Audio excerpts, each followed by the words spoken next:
I wanted to join patient care because I have future goals in the medical field, and I feel like this would be a good first step to learning about anatomy and the rules and laws of being in that field.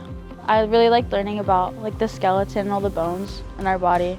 If someone is just taking scrubs, they don't know all the definitions of words, but if you also take medical terminology, it gives you a really big advantage.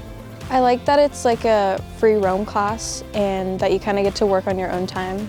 And it teaches you a bunch of responsibility because you get everything done by yourself. The patient care teacher, she is amazing at answering questions. She's very understanding and she's funny. I would recommend patient care to freshmen because after that you kind of can get into more classes, and I think it's just like a really fun class to try if you're not sure what you want to do in the future.